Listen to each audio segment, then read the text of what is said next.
Peace, love, and balance, family. Today have been inspired not to use any of the other sources because today's message will be so deep that the time will make it too lengthy. So that I should just stick to the scripture. So that being said, let's get into it. Today is April 30th, which brings us to chapter 3.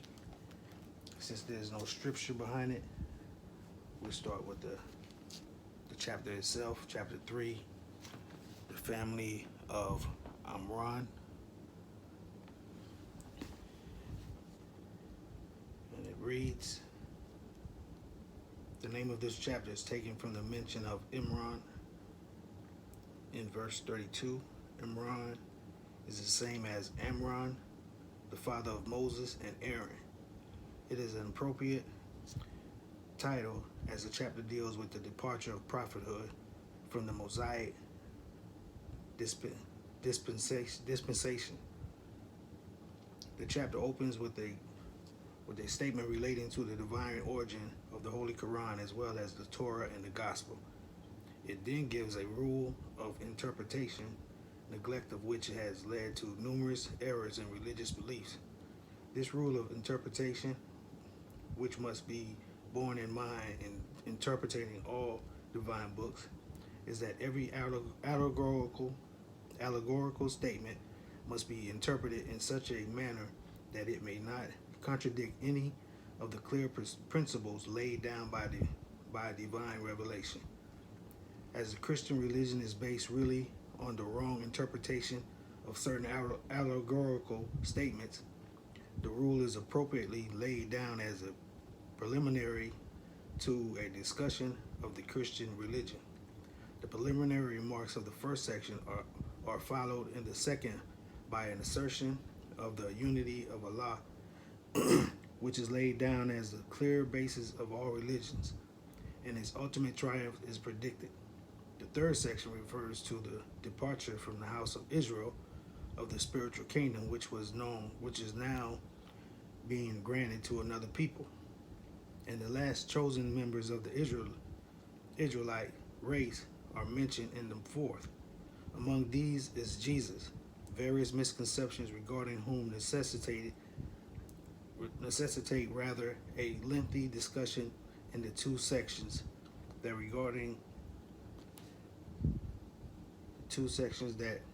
follows. The seventh section continues the controversy with the Jews and the Christians, while the eighth deals with their machinations to discredit Islam. The ninth speaks of the testimony of the previous books and prophets to the truth of Islam, while the 10th mentions the overwhelming testimony afforded by the Kaaba, the new spiritual century of the world. This is followed by an exhortation in the following section to the Muslims to remain united if they would achieve triumph, and in view of the coming conflicts, they are told in the next to have guarded relations with the Jews, who, while outwardly friendly, were inwardly hostile to the Muslims. The incidents of the Battle of Uhud, the causes of the misfortune experienced in it, and how triumph can be obtained are the points discussed from section 13 to the 18th. The 19th speaks of the carpings of the people of the book, while the 20th deals with the ultimate triumph of the faithful. The importance of the connection of this with the preceding chapter may be judged from the fact that, taken together, they are termed Zabrawan, meaning the two bright and shining ones. The two, in fact, may be treated as a single chapter, as each supplements explains the other. The second chapter, let me read that again. The two, in fact, may be treated as a single chapter, as each supplements and explains the other. The second chapter opens with a controversy with the Jews and deals at length with their contentions, referring only briefly to the Christians. The third chapter opens with the controversy with the Christians and deals at length with their contentions, referring only briefly to the Jews. Again, the second chapter deals particularly with the necessity of fighting against the enemy who was bent upon the extirpation, extirpation, extirpation, extirpation, extirpation, what? Extirpation of Islam, while the third deals with the events of one of the battles which the enemy waged with a view to wipe out Islam by destroying the stronghold in Medina. The whole of this chapter was revealed at Medina, and it is generally supposed to be the second or the third in order in the Medina revelation. The latter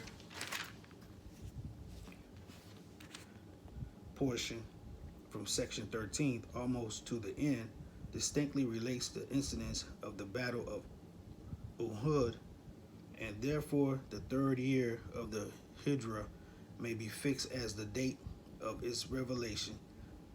The first portion, especially that dealing with the birth of the ministry of Jesus, is said by some to have been revealed on the occasion of the visits of the disputation of the Najran Christians, which took place in the 10th year of the Hijrah, but there is no evidence for it.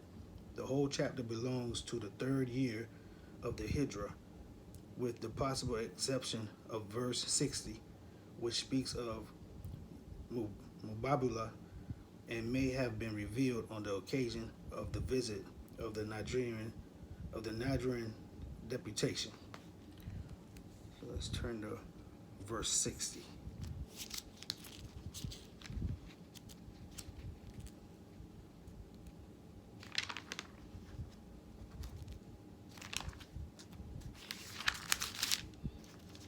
Verse 60 reads as follows: Whoever then disputes with thee in this matter, after the knowledge that has come to thee, say, Come, let us call our sons and your sons, and our women and your women, and our people and your people. Then let us be earnest in prayer, and invoke the curse of Allah on the liars. Prayer and liars have a footnote. Prayer footnote is 414. Liars is 445. We go to 414.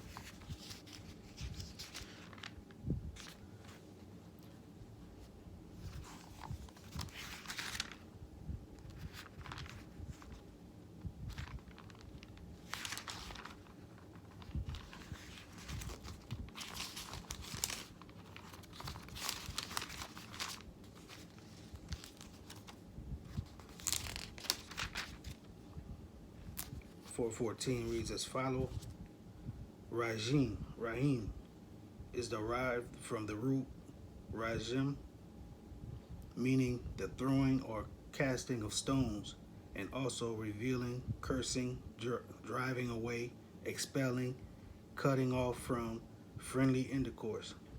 It therefore signifies a curse or driven away from the divine presence.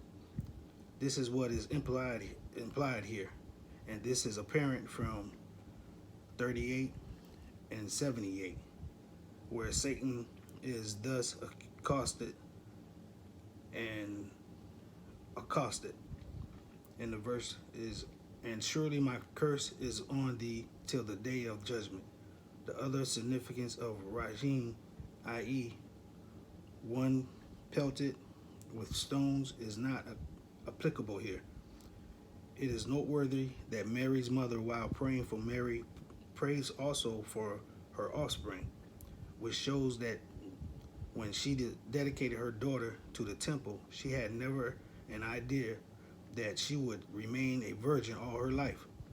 On the other hand, she entertained the hope that Mary would become a wife or a mother.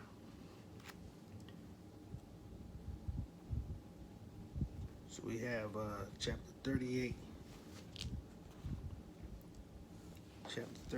and 78.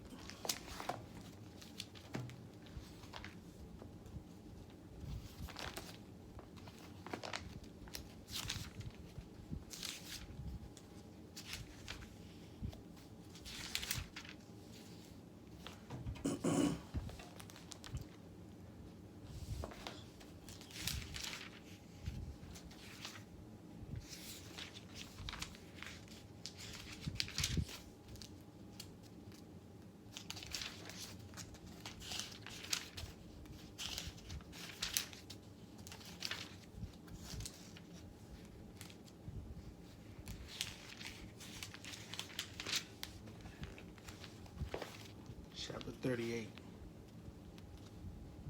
This chapter is entitled Sad, from its initial letter, which stands for Sadiq, or truthful God. It describes the suffering of prophets at the hands of their enemies, even prophets like David and Solomon, who ruled mighty kingdoms, and like Job, who had been granted abundance, did not escape opposition and had to suffer at the hands of their enemies. But as name in the chapter signifies, Allah was a truthful God, who at the height of opposition foretold the discomfiture of the enemy and the final triumph of truth. The date of the revelation of this chapter may be fixed at about the same time as that of the preceding one. The opposition had no doubt grown intense, and the earlier immigration may have already taken place, or may have followed it soon. It may be placed about the close of the early Makkah period. The first section clearly speaks of the determined opposition of the enemy and prophesies his discomfiture.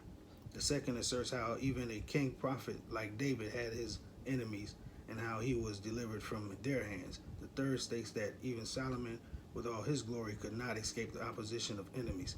Yet it was the grace of Allah, not the glory of his kingdom, that delivered him from his enemies. Job's sufferings are spoken of in the fourth section, and the triumph of the righteous is plainly stated. The typical opposition of the devil to the prophet man forms the subject matter of the concluded section.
Chapter 78, the announcement. This chapter is entitled Al-Naba, or the message of importance. And the important message which it gives to humanity is that God will give life to a dead earth through the prophet. The day of decision is again spoken of here to show that truth will ultimately triumph over opposition to it will meet with its doom. Truth will ultimately triumph, and opposition to it will meet its doom. Its revelation belongs to the early Makkah period.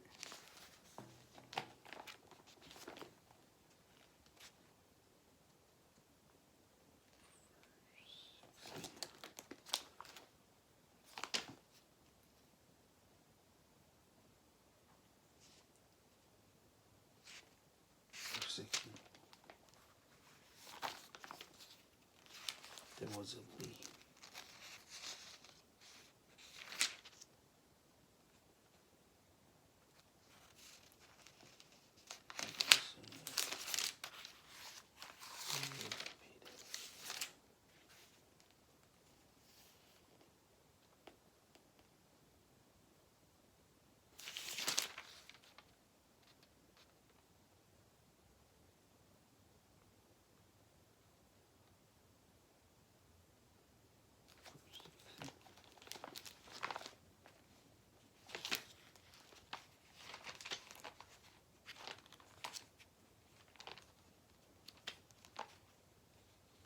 Verse 60.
445.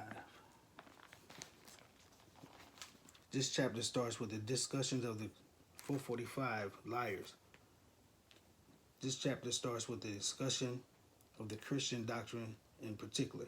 The persons addressed in particular in this verse are the members of the Christian. This verse so small. 440. 440. Okay. This chapter starts with the discussion of the Christian doctrine in particular.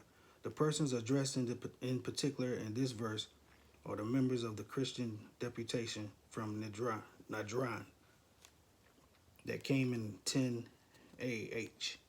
This deputation, consisting of 60 men, was headed by Abdul al-Masih, the chief of the Nadran Christians, and the members of the deputation were lodged in the prophet's mosque. Thus did the prophet set an example of freedom of religious thought, which remains without parallel to this day. The prophet related to them arguments showing that Jesus Christ was not God, but a man and a prophet. Seeing the concluding paragraph for 422. After having argued the question fully and finding them still insistent in their false belief in the deity of Jesus, they were invited as a last resort to pray earnestly that the curse of Allah might overtake the party that insisted on falsehood. At first they showed readiness to enter this contest, but after some deliberation they decided against it and told the prophet that they had decided not to pray against him as suggested. Thereupon they were given a pledge by which they were free to practice their religion. Their authority and rights shall not be interfered with, nor anything that is customary amongst them, so long as they conducted themselves peacefully and uprightly. It is strange to find Christian writers referring to this as a strange mode of settling a dispute, but evidently their Arabian co-religionists did not think so 1,300 years ago. They believed in the efficacy of prayer for such as the teachings of Jesus. They saw the righteousness of the prophet, and they were convinced of their own false beliefs and dared not invoke curses upon themselves with their own tongues, while they knew that the prophet was too generous to curse them. Therefore, they adopted the wise course of not calling for destruction to overtake them. Had they considered the prophet as an impostor and antichrist, as their descendants do today, they would not have had the least fear in accepting the challenge. So I think it's fair to say at this point that these same Nigerian Christians were at best that religion, that customary practice that Christianity was then this is where the Christians teachings and practice are derived from. So they are admitting then that they were practicing wrong in terms of worshiping Jesus and calling Jesus God. And this is the same thing that Christians do today. So I say again, and the scripture bear me witness, that you make false practice and idolatry worshiping by worshiping Jesus as God.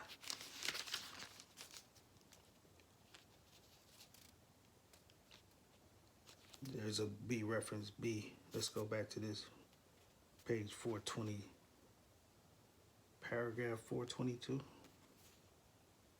What is that? Paragraph. That might be the footnote. Paragraph 422. So footnote.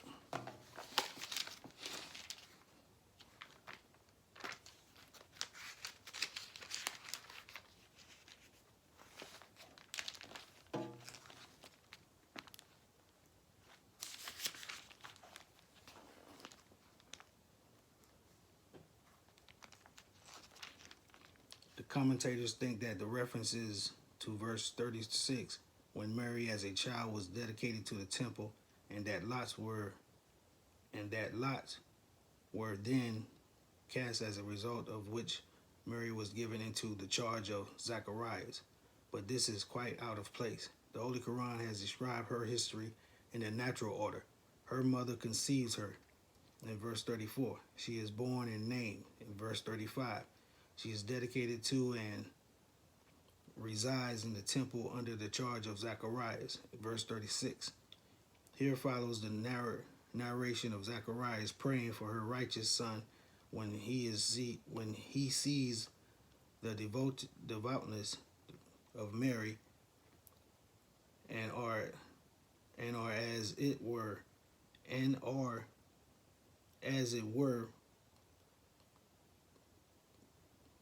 parenthetical.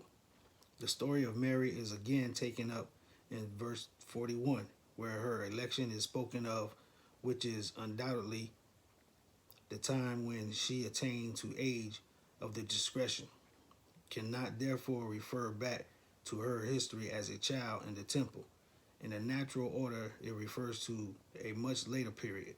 It will be noted that when Mary's mother prayed for her at her birth, she also prayed for her offspring, and therefore she had evidently in mind the time when Mary would be married and become a mother.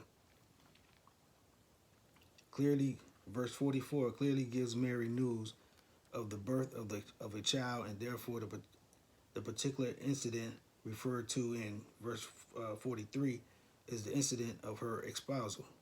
The casting of lots and the contentions as to who should have her in his charge could not mean anything but her charge as a wife. In Luke, first chapter 26, 27 verse makes it clear that Mary received the news of the birth of Jesus after her espousal with Joseph. In view of all these considerations, verse 43 cannot be taken but as referring to the espousal of Mary. Lots were evidently cast because as a child she had been dedicated to the temple, and it was now by a lot only that she could be given away in marriage. Mary's history is narrated in the gospel casts no light on these circumstances, and hence the verse starts with the statement that this was an announcement, and hence the verse starts with this was an announcement relating to the unseen. In fact, the whole history of Mary and Jesus was enveloped in darkness until the Holy Quran announced their right position as two righteous servants of God and rejected both extreme views. The Jewish view that Jesus was conceived in the sin and was an illegitimate, and the Christian view that he was God or the Son of God who had entered Mary's womb. He was only what the prophet described him to be in his controversy with the Nigerian deputation when he said to them, "Do you not know that Jesus was conceived by a woman in the manner in which all women conceive? Then she was delivered of him as woman as delivered of all of their children. Then he was fed as children are fed. Then he ate food and drank water and answered the call of nature as all mortals do." The deputation replied to all these questions in the affirmative, on which the prophet said, "Then how can your claim that he was God or Son of God be true?" The prophet's clear argument, which even the Christian deputation could not question, settles the matter that Jesus was conceived in the ordinary manner and that Mary became a wife and mother in the ordinary way.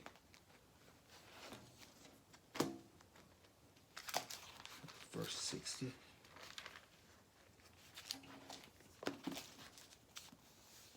There was a B, 64, 74.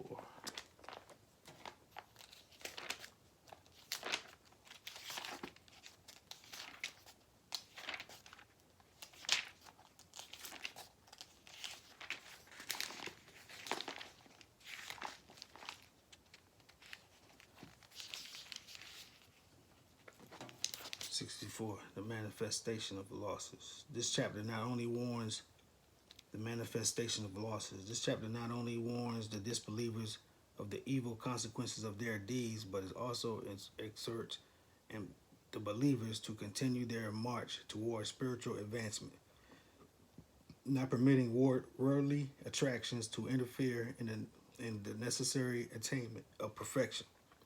The chapter is appropriately entitled The Manifestation of Losses because not only will disbelievers find their losses manifested on a certain day, but believers will also find such losses manifested if they have been remiss in fulfilling their obligations.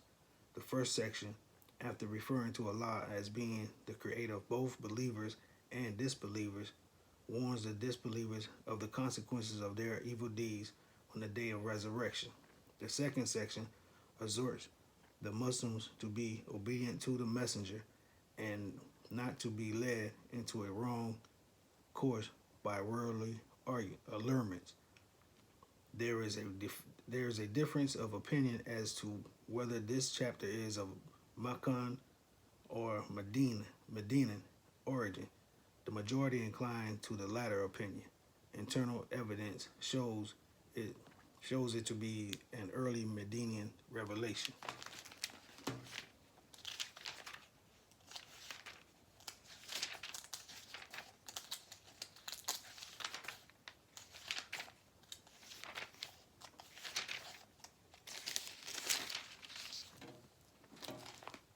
'74, the one wrapping himself up.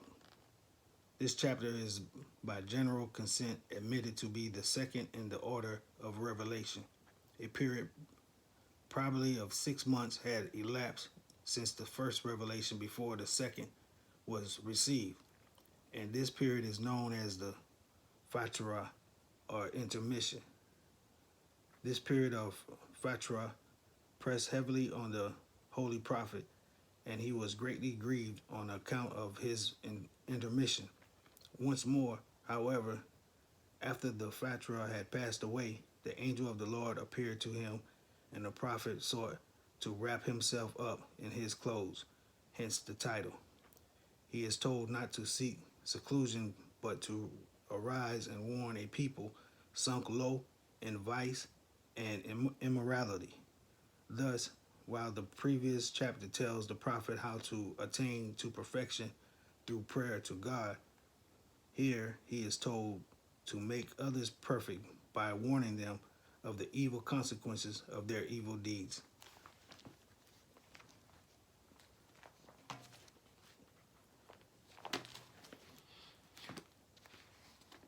So there we have it, family.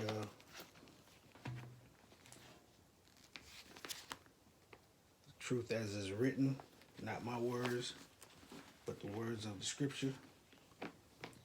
So but as the prophet told the Christians of old, they had their own choice to practice and worship Christianity as they choose, but they had been warned of the mistake that they made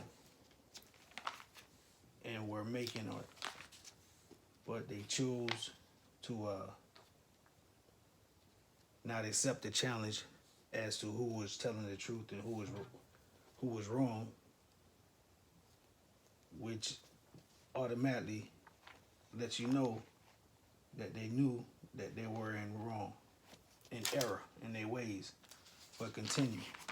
So this is what has been passed on from generation to generation, and this is the way and the manner in which people continue in Christianity to conduct themselves today. But you have been given your warning, I am only a messenger. So I hope this had enlightened you. If you wish to get a Quran, this is not it. If you wish to get one, get a Quran. You can get this one off NOI.org. I think the Nation of Islam still sells these Qurans, but you can get one. It'll come in. It has a shell casing, a box casing, and you can get one, or the Quran English translation and commentary. Maulana Muhammad Ali, author, in which you could read for yourself. But until tomorrow's message, I greet you and leave you as I greeted you in peace. Be blessed.